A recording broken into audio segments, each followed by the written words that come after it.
Good morning, all of you. I welcome you all to Ansarkari, and I hope that you all must be doing great. So, today we are going to analyze the newspaper for 24th of February. So, let's get started with our analysis. So, in the airport drama, Congress leader Pawan Khera held for remark on Modi. So, this is a political news, not important for us. So, Sri Lanka's note for the Adani wind power project and crisis at Sri Lanka, it has approved a $442 million of wind power project of Adani Green Energy, barely a month since the multinational conglomerate's stock plummeted following the US-based short seller Hindenburg's damaging report in the group. So Adani, it is a leading Indian company and it received the approval to start two wind-powered plants in Mannar and Puneran areas of the northern Sri Lanka. So you can also find out about their other investments in the neighboring countries. Then again, GST revenues hit a record of 1.59 lakh crore rupees in January. So here you can also have and understand this, have a look at this trend and understand it nicely with the help of this graph. So the graph is showing the GST revenues from January 2023, and it was revised at rupees 1.56 lakh crore rupees to rupees 1.59 lakh crore. So that this is the second highest monthly collections on record. So we are seeing a rising trend and they've been rising marginally since specifically November 2022. And they've been almost around the same level, but we are seeing a marginal increase every single month. So the domestic economic activity remains robust even as the global economic slowdown materializes. And this, we can say, we can get to know this from one indicator, which is the GST revenue collection.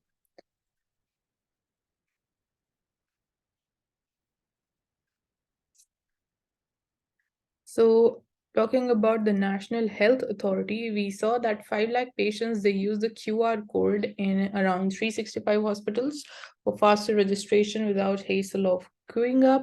So how we can use the digital technology in reducing the gap between the government and the people, and also in getting quicker services, and obviously this increases the efficiency as it is reducing the time. So more and more people, they used the QR code, and the National Health Authority, which is under the Ayushman Bharat digital mission, it introduced this scan and share service for faster outpatient department registrations in October 2022, and patients have been relying more on this.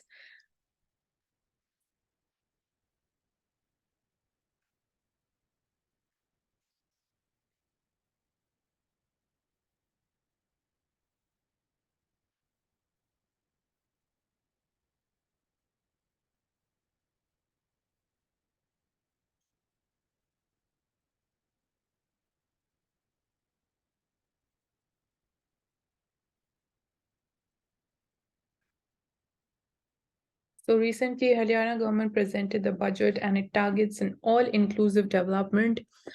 And the total outlay was of around 1,83,950 crore rupees, which is an increase of 11.6%. So it becomes important for the people preparing for Haryana civil services. Apart from that, there's no proposal to impose any new tax, and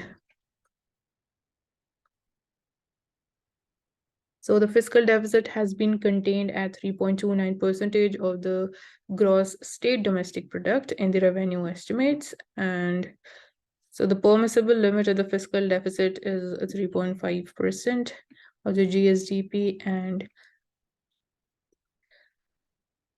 so that is the main thing that it talks about.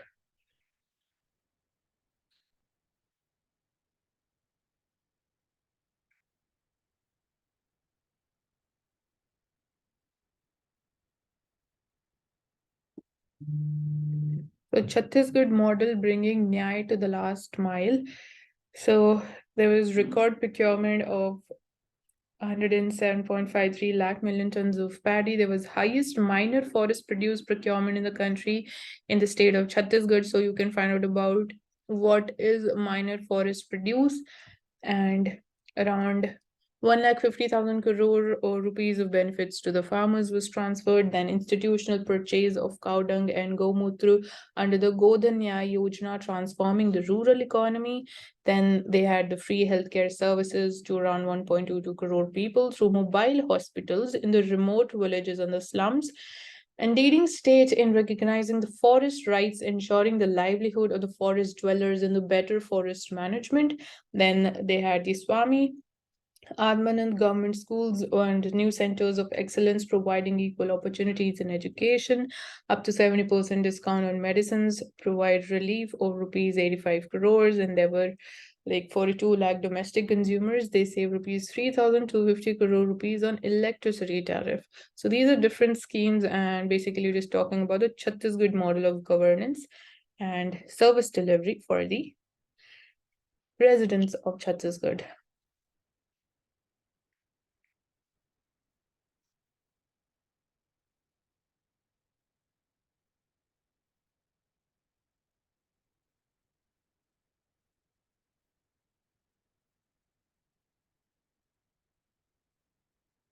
So there's a scheme by the center that is Adopt a Heritage, and we've seen that the Red Fort now it has a light and sound show and projection mapping.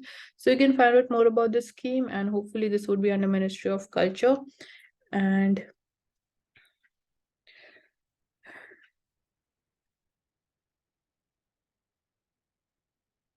so talking about the anti-defection law, firstly, it is under the 10th schedule of the Constitution, and recently a five-judge bench of the Supreme Court of India presently it is hearing a set of cases popularly known as the Maharashtra political controversy cases.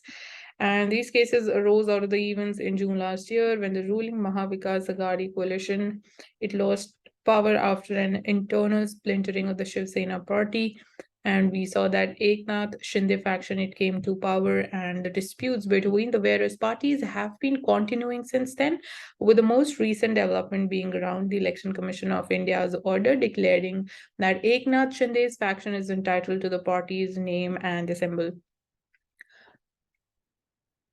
So the 10th schedule, which talks about the anti-defection law, talking about its past and the present. So this law was introduced into the Constitution by the 10th schedule in 1985, and its purpose was to check increasingly frequent floor crossing, lured by money, ministerial berths, threats, or a combination of three legislators were regularly switching party affiliations in the House. So the 10th schedule sought to put a stop to this by stipulating that if any legislator voted against the party whip, he or she would be disqualified from the House. So, this is one thing. While on the one hand, this empowered the party leadership against the legislative benchmark, a backbench, and weakened the prospect of intra party dissent. The 10th schedule viewed this as an acceptable compromise in the interest of checking unprincipled floor crossing for your own vested interest. So, fast forwarding 40 years to the present day, we find that the working of the 10th schedule has been patchy at best, and in the last few years, there have been innumerable instances of governments being toppled mid-term after a set of the ruling party or the coalition's own members turning against it. So this has been the trend for quite some years now, and that this is power politics and no high-minded expression of the intra-party dissent is evident from the well-documented rise of the resort politics where party leaders they hold their flock more or less captive within the expensive holiday resorts so as to prevent the other side from getting at them.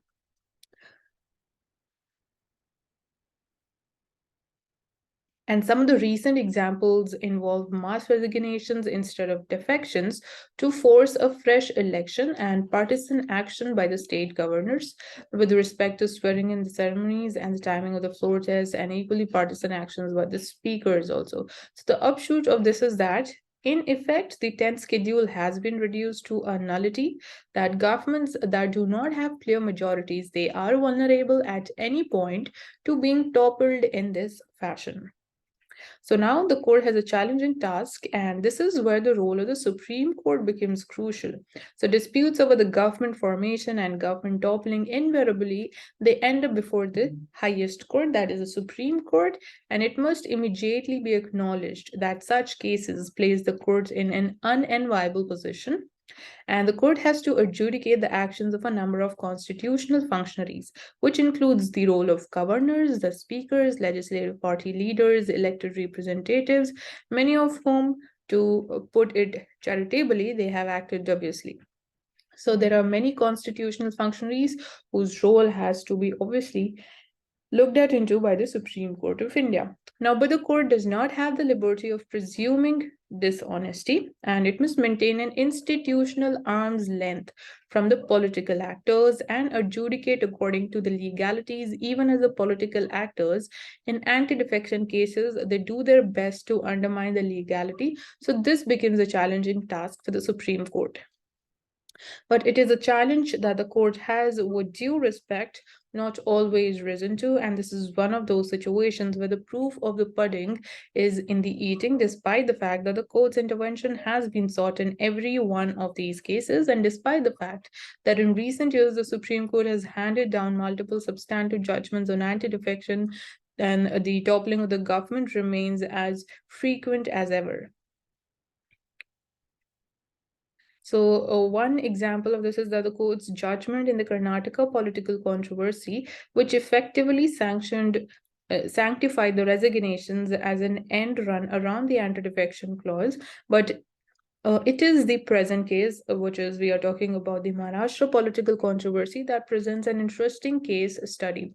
So one will recall that the crisis, so to say, it began when a settled legislators from the Shiv Sena they rebelled against the Uddhav Thackeray, and they were soon ensconced in the resort in Guwahati, and they sided with the Eknath Shinde faction, and then there was no confidence motion and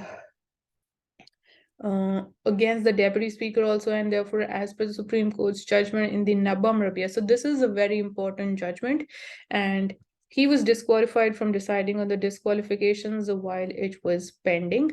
So this basically the Nabam Rabia judgment of the Supreme Court is saying that if there is like the process has been initiated regarding the removal of the speaker or the deputy speaker, then they cannot decide on any case related to disqualification. So the Supreme Court's vacation bench had stayed the deputy speaker's hand, but in what can only be described as a very curious set of orders, also directed a floor test also. So the upshot of this was that the rebel MLAs, they were able to vote in this floor test and voted to bring the government down. So that's how the situation was created.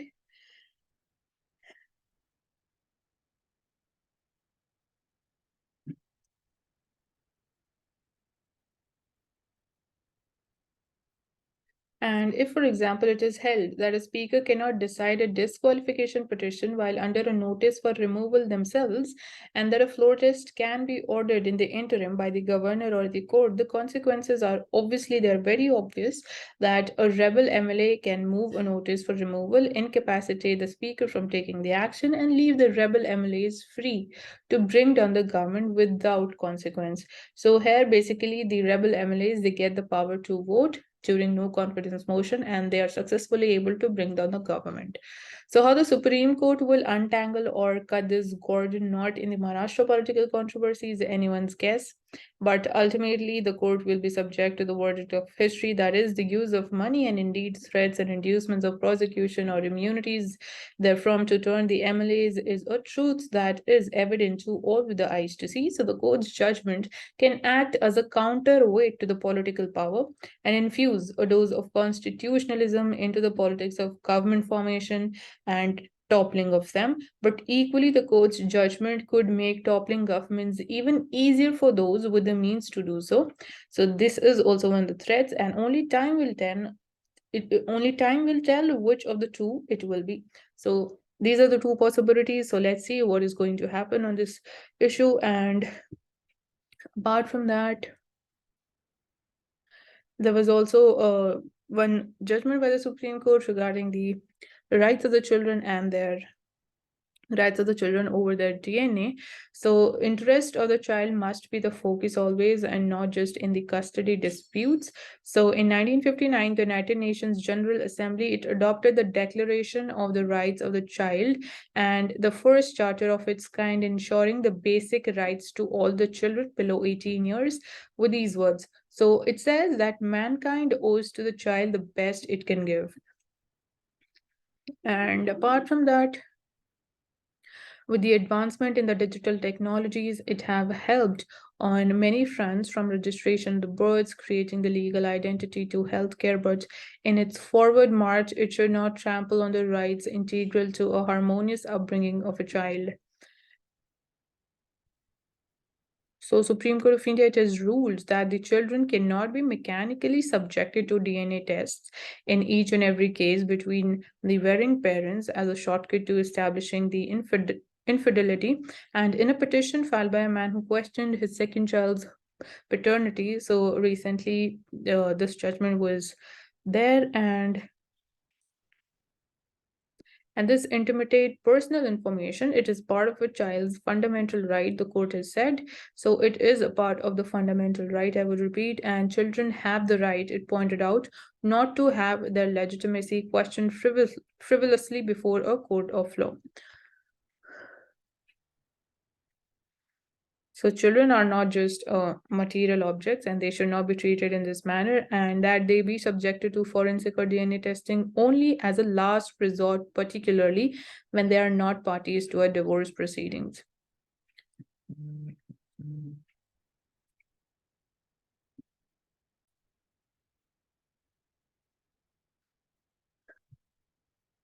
So Justice Nagaratna observed that it is imperative that children do not become the focal point of the battle between the spouses, and this is a welcome move, and there's a 1989 United Nations Convention on the Rights of the Child. It shows that there are miles to go before every child in India is guaranteed special care and assistance. And India ratified this convention in 1992, and over the years, several laws have been enacted to protect the rights of the children, though their implementation has often been dodgy. So you need to be aware of what are the other legislations that have been brought by the government regarding the safeguarding of the rights of the children in India. So the principle of the best interest of the child must be at the center of every aspect of social behavior and not just in the custody disputes.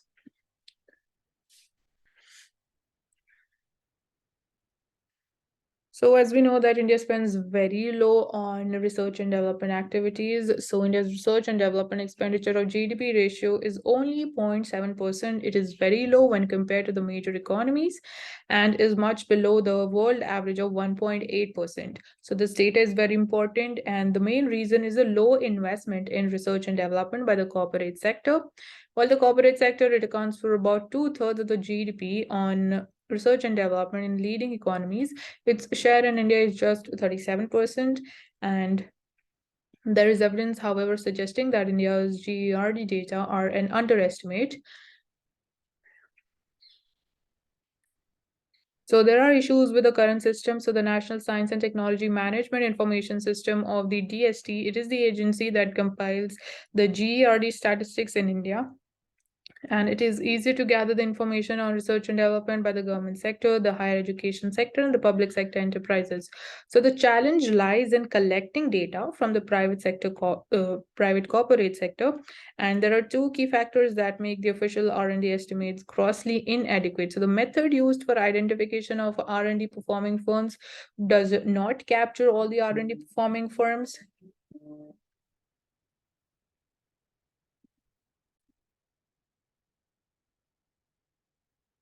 So coming to what is to be done, transforming India's R&D statistics to truly reflect the R&D ecosystem calls for short-term and medium-term measures. So in the short term, the NST MIS should use the patents granted data and both in India and the US, and in addition to its current method to identify R&D performing enterprises. So firstly, this thing should be done, and apart from that, while surveys, they can collect much more information related to the innovation activities, R&D statistics.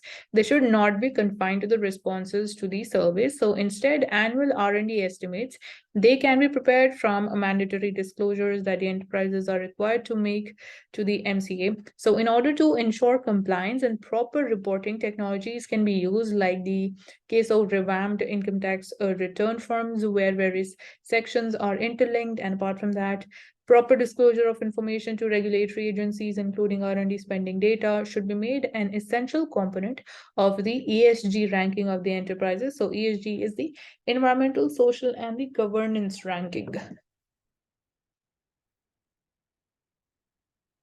So India must further its cross-border digital payment linkages, and transferring money to a relative studying or living in Singapore or receiving remittances from a family member working in the Southeast Asian city-state just got a whole lot simpler. And basically the UPI interface, it has been allowed, and pay now mobile applications on their phones in India and Singapore, they have been like allow the permission. So pay now is basically Singapore's thing, and that would be allowed by Indians, and UPI is Indian thing, so that would be allowed across the border. So this would be simplifying the transfer of payments.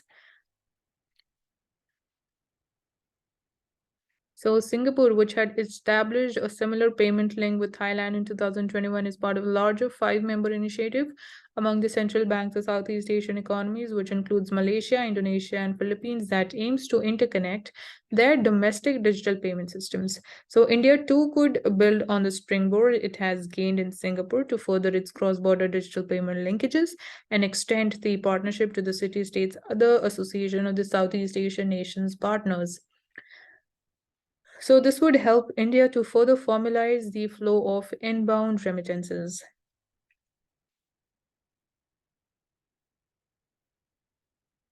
So this article is talking about, does the anti-defection law, it needs changes or not? So this like we took this thing in the editorial section also.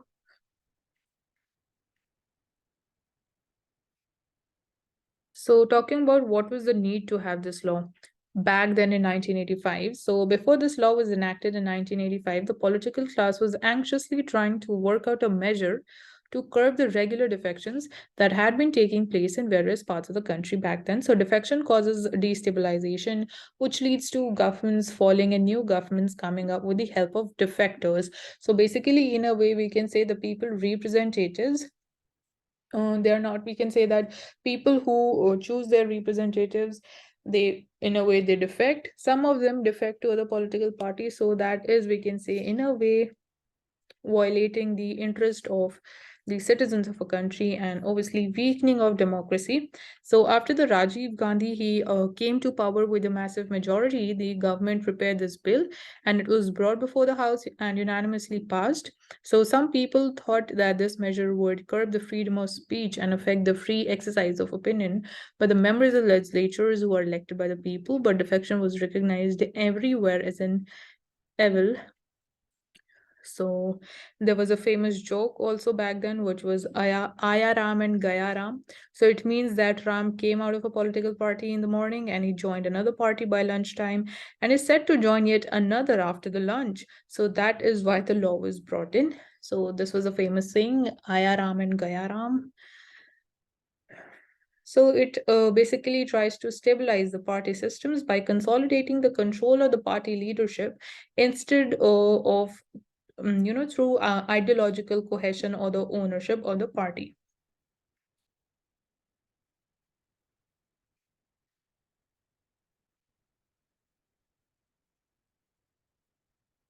So talking about how this law is faring today, how it's working today, and is there any changes the way it has been used in today's time or not? So if you look at the scheme of this anti-defection law, we'll find that the principal aim was to curb defections, right? So its most important aspect was that it was seeking to stabilize the party system, because in our democracy, the political parties, they are the principal stakeholders and they contest the elections. So the legislators, they are members of the political parties, and the stability of the political system became an imperative.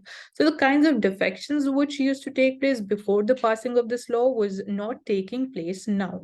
But recent events, they show that this law needs to be tightened. So some changes are required in it, and a little tightening was done earlier by doing away with the split That is a paragraph 3 of the 10th schedule of the Constitution. So it had said that if there is a split in a particular party and one third of the legislators they move along with the breakaway group, they will not be disqualified. So this is one condition, and which was earlier there. So split was a defense against disqualification, but that was done away with because of the experience which the political class gained, and people were misusing that particular provision and breaking up the parties very frequently. So this thing was done away with.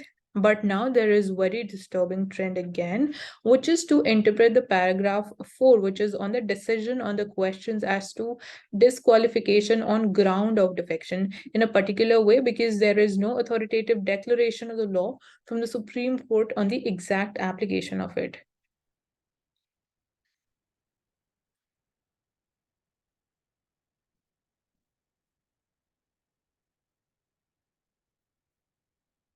So, replying on the question over is this law being currently misused or not? So, it is being misinterpreted, we can say, as it is seen in Maharashtra, because there is no authoritative interpretation of this law.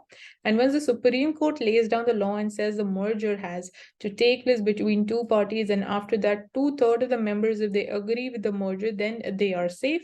And if not, then they are not safe, and they must be, it should be made clear. So the thing is that if the people who are basically, we can say, they are defecting to other political party and they comprise two-thirds or in numbers, so they will not be disqualified. So this is one condition. So in the 10th schedule, currently there is no timeline also fixed for the speaker to determine the issue around anti-defection, and the purpose of this anti-defection law is defeated because there is no timeline also on which the speaker has to decide over this whole issue. And Ruchi Gupta, so she is the executive director of the Future of Indian Foundation. She says that as per her belief, the law needs to be scrapped as it is not able to stop the defections. So that is also right in a way. And political representatives, they have become much more smart. They are misusing the loopholes which are there in this law. So they will work their way around the loopholes. So talking about the party stability, I think the scope of the statute could be limited to only no confidence motions, and if there is freedom of speech for the legislators, there also must be freedom of action also.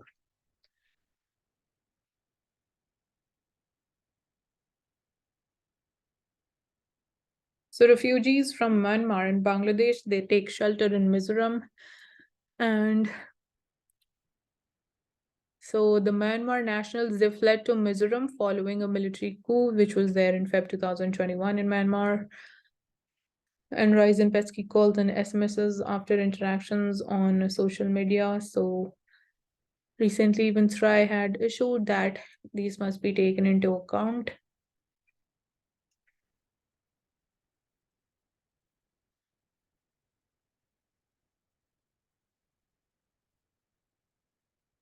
So here, like this article is talking about the past and present of the Russia's war in Ukraine. So for us, firstly, it is important to understand this map, and we have taken this map before. Also, this is exactly the same map that we discussed. So you need to spot the important locations. One of them is the Zaporizhia nuclear power plant, which is there in Ukraine.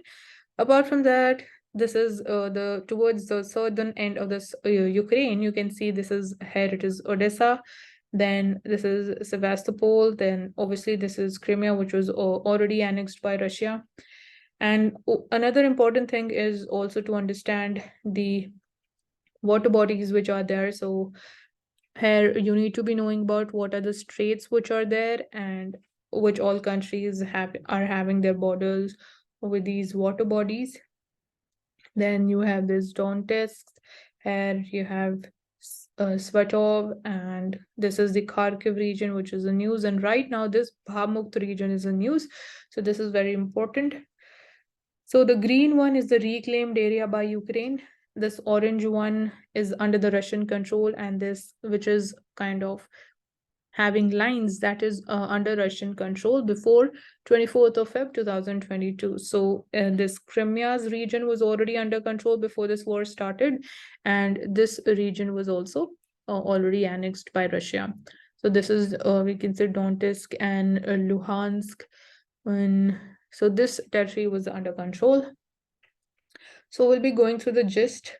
So West has already announced a supply of more advanced weapons to Ukraine, which is deepening its involvement in this conflict. So in a way, this is also a proxy war. And in response, Russia's President Vladimir Putin, he also announced the suspension of his country's participation in the New START Treaty, which is a nuclear treaty between Russia and the US, and which could trigger a nuclear arms race as well. So the threats, they are clearly, we can see they are increasing. And Russia's territorial gains in Ukraine peaked in March 2022 when it controlled some 22% of the pre-2014 Ukraine. And since then, Ukraine, it has captured some land in Kharkiv and Kherson, but still, Russia controls some 17% of the Ukraine territory right now. And Mr. Putin also managed to secure a land bridge between the mainland Russia to Crimea, which Moscow annexed in 2014. And Ukraine, given its dependence on the West, it would require clearance from the Western capitals for any final settlement, which also means that for a lasting solution, Washington and Moscow should reach some kind of understanding also. So obviously, when we talk about ending this war through discussions, so obviously the Western countries, they definitely have a role. Right now, they are having an indirect role in this war, but now Ukraine cannot take an independent decision regarding ending this war, because obviously they will have to take the permission, the final call from the Western world also.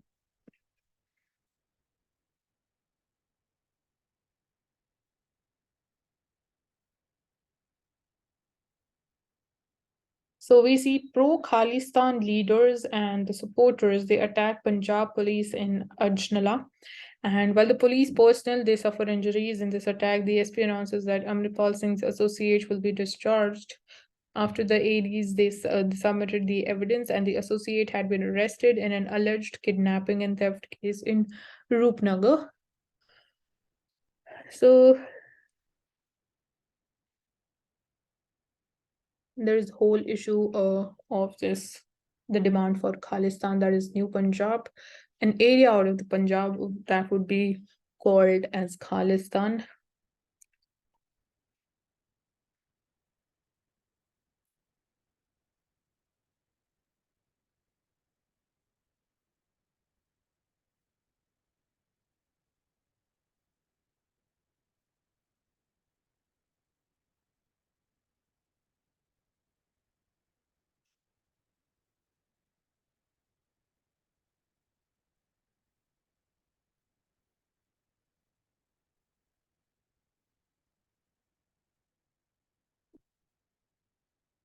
So talking about Kaziranga rhino estimation, the population. So in the picture, you can see the one-horned rhinos.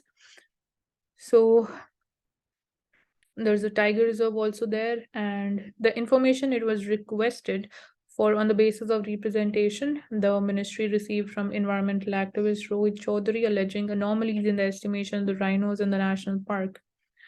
So he cited documents received via the Right to Information Act to conclude that the number of rhinos could have been inflated. So that is what he believes. And the Assam Forest Department and the Kaziranga authorities said that the estimation was consistent with the rhinos' average annual growth of 2.7% in this park. So we are seeing that the population is on the rise. Apart from that, you can find out about their population in different states of India where they are found and their different species.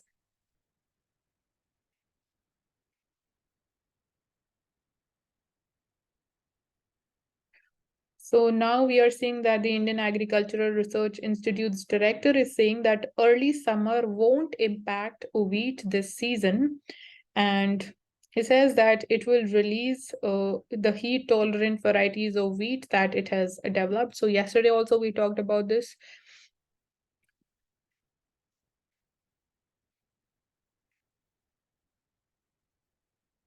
So a president at a Sangeet Natak Academy Awards, and this becomes important. So she says that artists are carriers of the culture, and she said that India's unique performing arts had kept its incredible culture alive for centuries, and our arts and artists, they are the carriers of our rich cultural heritage.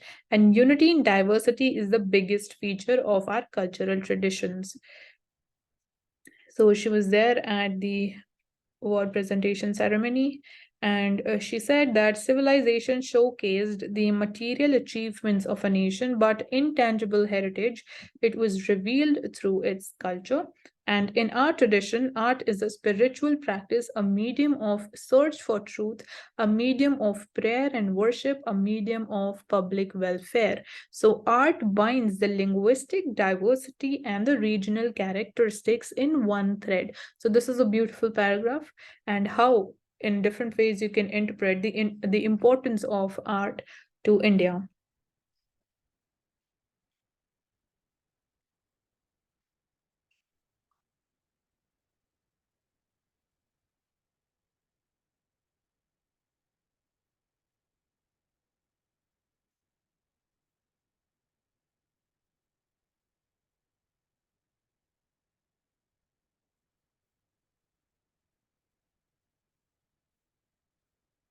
So the geography of Israel and Palestine is very important. You need to understand which all countries are bordering the Mediterranean Sea and other things, other geographical features of that region: West Bank, Israel, Palestine, the Gaza Strip. So you should be aware of all this thing. And specifically, there is also conflict between Turkey and Syria as well. So this region becomes extremely important.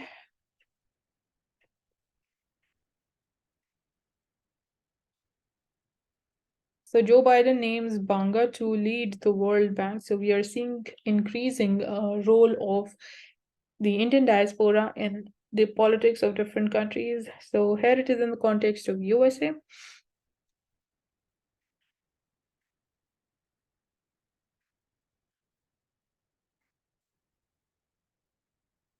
So consumer demand is going to spur the growth, and Finance Ministry sees revision in the personal income tax slabs helping boost the consumption, flags concerns about El Nino, and cautions that delay in the global commodity prices returning to pre-pandemic levels could keep the inflation elevated for longer. So once I talked about what are the three main global challenges for India. So one of them was the uh, global commodity prices, which includes that of oil, gas, and the metals. So if their prices they remains at high, so obviously we are importing them. So that is we'll be having imported inflation in case of that. Then we are having concerns regarding El Nino. So if we'll be having El Nino this year, which we are expecting to have also, so that would be impacting the supply of the food.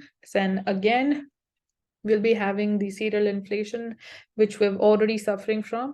So that is there. But apart from that, when we talk about what is going to play an important role in driving our growth, so that is going to be the consumer demand. And that is important. So you need to be clear with all the information, the factors and the consequences, the global and the domestic factors in the context of inflation.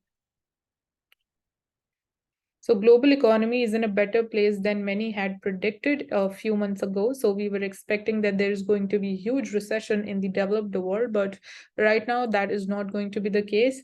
And the global economy is in a better place today than many had predicted just a few months ago, although there was like still significant headwinds. So this is coming from US Treasury Secretary Janet Yellen. And it's fair to say that the global economy is in a better place today.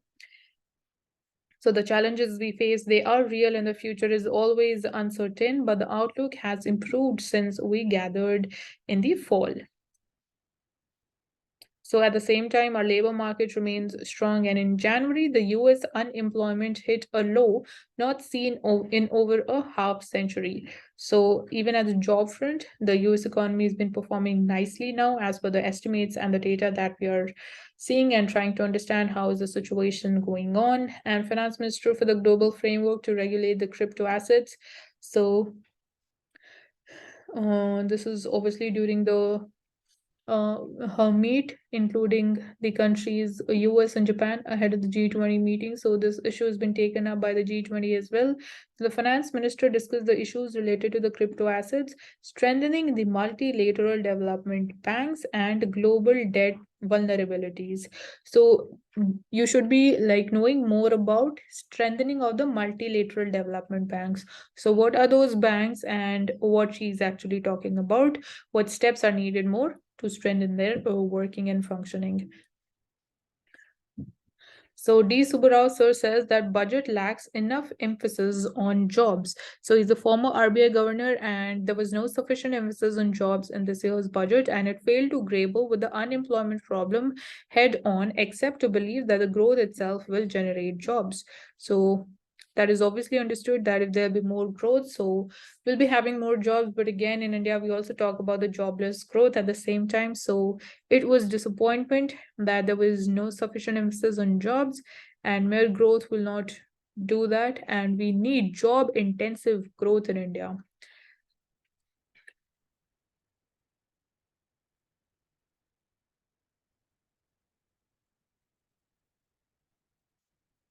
So talking about the social stock exchange, NSE, it gets the final note from SEBI for it. And we'll be having a social stock exchange as a separate segment on the platform of NSE. So this will provide a new avenue for social enterprises to finance their social initiatives, provide them visibility, and bring in increased transparency in the fund mobilization and utilization by the social enterprises. So what actually are social enterprises is your task to find out.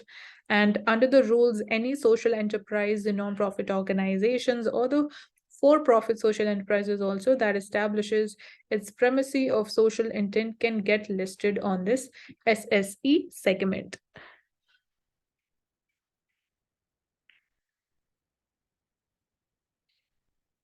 Coming to Mint, so can a centralized regulation help the drug quality? So, waking up to the recent deaths in Gambia and Uzbekistan and even the US, allegedly caused by the toxic and the contaminated drugs which are made in India. So, the two incidents, which was related to the cough syrups and secondly the eye drops. So, the center is reportedly planning to centralize the drug regulation. So, how effective will this measure be?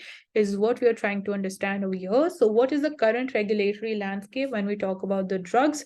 So, we have the Central Drugs Standard Control Organization, which has the zonal and the sub-zonal offices and labs across the country. And this is the apex regulatory body. So, it is responsible for approving the new drugs, for import of the drugs and the devices, for the clinical trials, and laying down standards for the drugs. So, these are the tasks, and each state has its own regulator as well, which is often conjoined with the Food and Drug Administration in the state. And the state regulators, they look after licensing and auditing the manufacturing facilities and distribution and sale of the drugs. So they also grant license for manufacturing the drugs that have been around for 4 years or more. So these are different tasks of the regulatory body and even at the state level. So what is the new proposal talking about? So its final print is not yet out, but it's likely to step toward the centralization of the drug regulation in India. And currently, drugs older than 4 years, they can be registered in one state and sold in another. So, Health Ministry may be planning a single centralized system for the registration of all kinds of drugs under the CDSCO, and there's already an online CDSCO repository which is called Sugam. So this maintains a database of both the approved and under approval drugs. So if all registration were to happen in one place, it will be easier to maintain a Sugam-like registry and use it for quality checks. So that is one idea behind it. So will it have a bearing on the export quality also? So not much, but as drugs, they are sold in the global market. They are subject to regulations of the buyer country at the same time. So the US and Europe deploy vast resources to make farmers adhere to their own standards. So poorer countries such as Gambia, they often rely on a list of manufacturers and inputs of the World Health Organization, and a centralized repository can aid in better monitoring of this whole system. And will it improve the drug quality? So even if the drug registration that is centralized, it will be just helping in maintaining an eye on that, and a plant is jointly inspected by the CDSCO and the state regulators at the time of licensing of the drugs, but the regular auditing is usually done by the state regulators. So this is one thing, and low level bureaucrats and inspecting officials, they need a capacity raising and training in order to ensure the good quality of the drugs being manufactured in India. So India needs greater accountability at the manufacturer level to adhere to the norms, and centralization may be a step in the right direction, and it will not be just enough to ensure a good quality.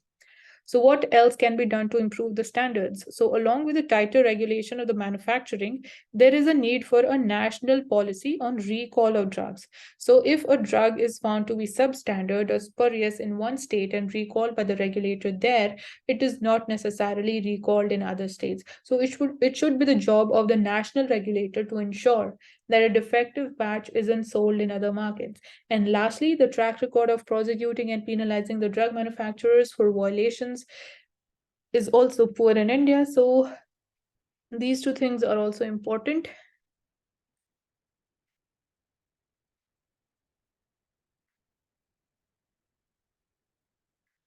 Coming to Indian Express, we have already talked about all these topics which are there on the main page.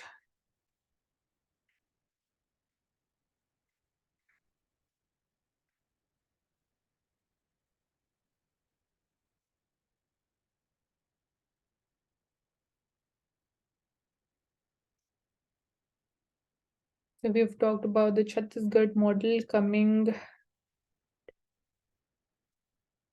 Okay, now coming to the editorials.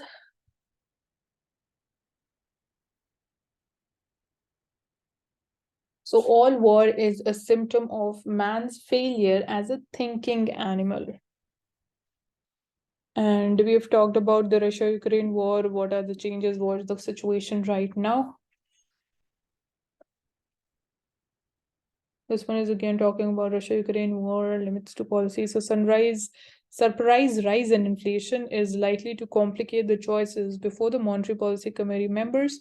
So obviously this is a concern for us that in January we saw the inflation is on the rise again. So we are again expecting a repo rate hike, and even USA has said that it might be possible that one of the highest rate hikes would be there in 2023. So that is the a very great concern for us, coming specifically from USA.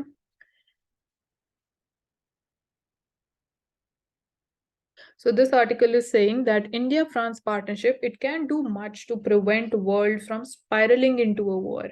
So very interesting that how Indian-France partnership can help in preventing a war at the world level. So at the multilateral level, we need to address the economic consequences of Russia's war, uphold our universal principles, and keep up the global action on challenges such as the climate change. So this calls for unity, not for a logic of blocks, and it calls for India's vision of Vasudev Kutumbakam. Indeed, France sees India as an independent major power whose voice is heard across all continents and which has the capacity to act as a bridge. So that is why France is glad to see Indian G20 driver's seat at such a crucial moment. And as our partnership with France turns 25 this year, we have ambitious plans to renew and expand it because we deeply believe that, as Prime Minister Modi said, India and France together are a force of global good. So at the bilateral level, India and France, they should work together on drawing the lessons from this conflict. And in particular, we are both witnesses to the risk of the dependency, be it in case of energy, food, technology, or the defense. And we believe that together we can address them and make both our countries stronger together.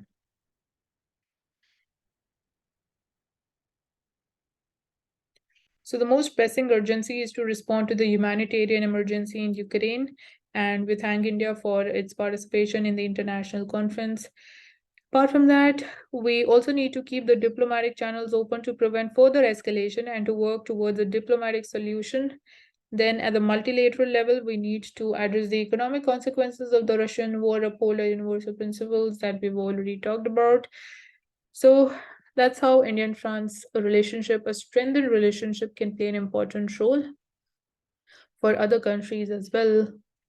What's feeding inflation? So the demand in the informal sector is returning and helping to restore the profit margins of the manufacturers, while food inflation is unlikely to slow down. So the cereal inflation and food inflation is one of the main concerns right now, and RBI has its task cut out for this thing. So obviously we have been seeing that RBI and obviously other central banks the world over, they have been following the tight monetary policy in order to control the inflation and bring it within the target level. But right now we Specifically, in the last 3 months of 2022, we saw that inflation had started to moderate. So we were in a way getting much more relaxed and in a comfortable situation. But again, the January 2023 figures were a surprise that told us that inflation is again on the rise. So the war is not yet over on inflation. And the main concern is obviously the food inflation and the sticky core inflation when we're talking about the causes or the concerns related to rise in inflation. And then again, in cereal inflation, there are two main reasons why cereal inflation is on a higher level. Firstly, it is because of the Russia-Ukraine war that wheat supply has been impacted globally. And secondly, because of changing rainfall patterns domestically in India, we are seeing that our domestic production and cultivation of the wheat has been impacted. So the demand is more than the supply. So that is one reason behind the food inflation. Apart from that, sugar prices are also on a higher level. And when we talk about the sticky core inflation, so that has become much more broad-based. So it is impacting us at a broader level. So that is the main problem when we talk about the inflation. So coming to the explained section, again, here we are talking about the Russia-Ukraine war as it completes 1 year. And around 8,000 civilians have been killed, 13,000 people have been injured.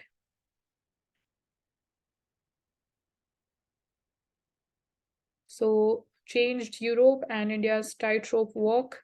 So India has maintained balance between its relation between Russia and the Western countries as far as this Russia-Ukraine war is concerned, because India has been importing discounted crude oil from Russia, and at the same time, like we are in good terms, and we are seeing our relationship is strengthening, particularly with the USA. So we are having a neutral stance, we can say, or neutrality. So for India, the war has been a good opportunity to declare its strategic autonomy and adopt a nuanced neutrality. So New Delhi has maintained its relationship with Moscow, and it has worked around Western sanctions to buy oil from Russia. So there are no sanctions on India from buying the crude oil from Russia, and as much as 25% of India's oil is now coming from Russia, which is huge. So from it was earlier less than 2% that we were importing from Russia, and that is increased to 25%. Before the war, it was less than 2%.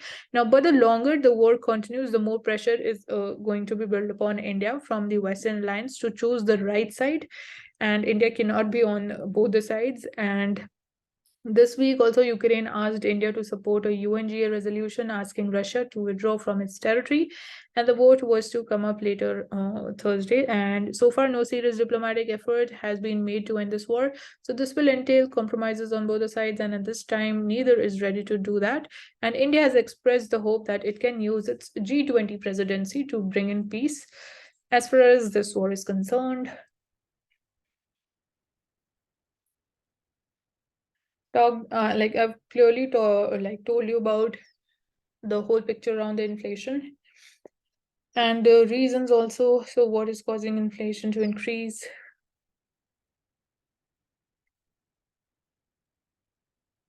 So oil demand by India is likely to touch new record next fiscal year. So India's consumption of the refined petroleum fuels and products is projected to hit a new record in the financial year 2023-24, thanks to the strongest post-pandemic recovery in energy use in various sectors of the economy.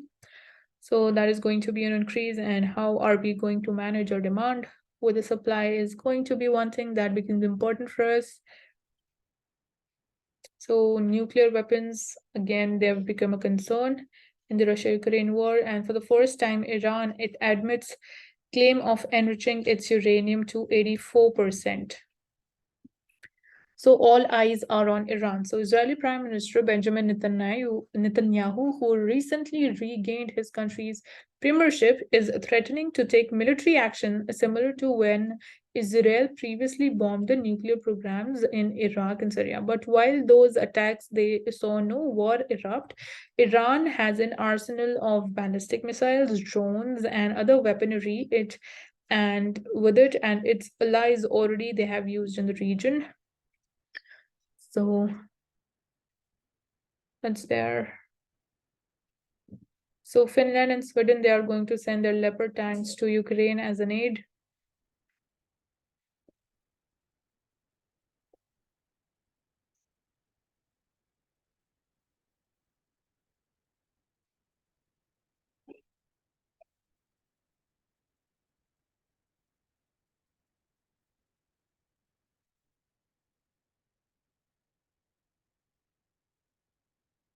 Lastly, coming to the Financial Express. So SEBI proposes a rule on investor funds. So daily upstreaming of all the client funds from the stockbrokers and others is likely. SEBI seeks daily upstreaming of all the funds from the brokers, clearing members to clearing corporations.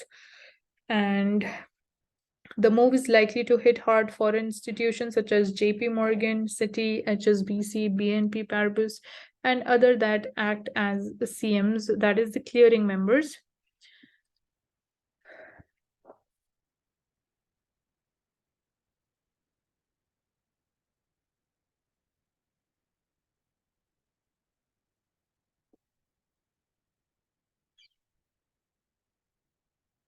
So renewable energy in shipping, and with India taking over the G20 presidency this year and working groups deliberating on clean energy and green transitions, we are re-emphasizing the significance of inclusive green growth as our development strategy. So inclusive green growth as our development strategy. So finance minister report that we need to be watchful of the inflationary risk and geopolitical situation is fraught. External deficit challenge may lessen. What is the report talking about and what is it saying? So inflation risks are likely to be lower for India in this financial year. Still, they will not have vanished as global conditions such as the geopolitical conflicts and the consequent supply disruptors, they are still present, and predictions of a return of El Nino conditions in the Pacific could presage a weaker monsoon in India, resulting in lower output and higher prices. Then again, revision in the tax slabs under the new personal income tax regime that is expected to boost the consumption. So, thus providing more impetus to the economic growth. So, that is going to be there. And India Inc. should also share the blame for trade imbalance with China. And coming from the Union External Affairs Minister, he says that India corporates, they have not developed the kind of backward integration, vendor supplies, components and parts, ingredients and intermediates that should be supporting us. So he said that the responsibility for the trade imbalance with China rests squarely on businesses as well, blaming Indian corporates for not developing the right sourcing arrangements, and said that the government is doing its bit by bringing in policies like thrust on Atmanirbhar Bharat and made it clear that the massive external exposure puts national security at threat as well. So, terming the challenge posed by the trade imbalance with China, because in 2022, what we saw was really stark that our trade imbalance with China grew. So, we saw our exports to China declining, and at the same time, imports from China have increased. So, that is a concern because we always talk about that we need to reduce our dependence upon China, we need to reduce our imports from China. But however, we are seeing that exactly opposite is happening right now. So Prime Minister seeks renewable energy investments, and he says that this will play an important role in establishing India as a lead player in the global energy market, global green energy market. So today the world is diversifying its renewable energy supply chains. Keeping this in mind, India has given every green investor the best opportunity in this year's budget to invest in this sector. It will also be very advantageous for the startups in this sector as well.